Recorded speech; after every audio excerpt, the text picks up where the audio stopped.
नमस्कार, आप देख रहे हैं न्यूज 9 नेटवर्क और मैं हूं आपके साथ इस खास बुलेटिन में अरविंद कुमार सिंह। तो आइए शुरुआत करते हैं देश और दुनिया की छोटी और बड़ी तमाम खबरें।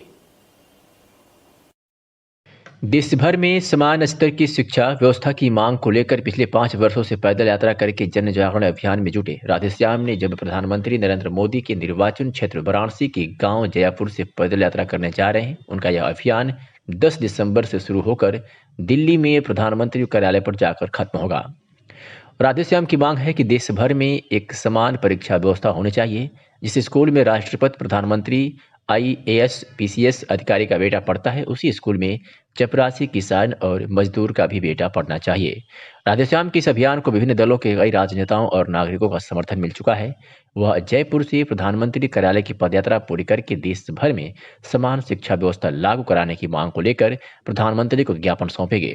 आज राधेश्याम ने कानपुर में जिलाधिकारी को ज्ञापन देकर अपनी मांग रखी है। क्या नाम है आपका? मेरा नाम राधेश्याम है। कहाँ से आ रहे हैं? क्या है? बनारस माननीय प्रधानमंत्री जी के संसदीय क्षेत्र जयापुर गांव है, वहां से पैदल यात्रा करके और चले हैं।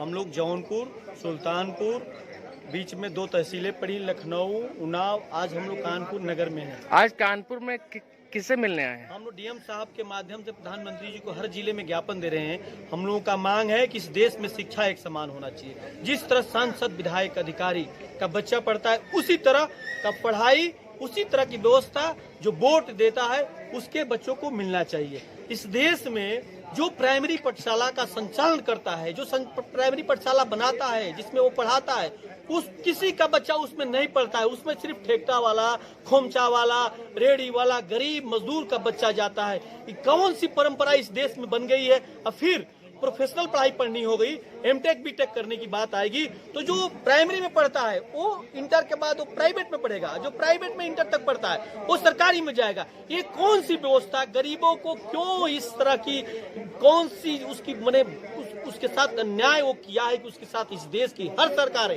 ऐसी कर रही है। मैं आपके चैनल के माध्यम से इस देश के नेता और फ्री में राशन लेने वाले, फ्री में किरासन लेने वाले लोगों से भी पूछता हूं कि आप शिक्षा की बात क्यों नहीं करते हो?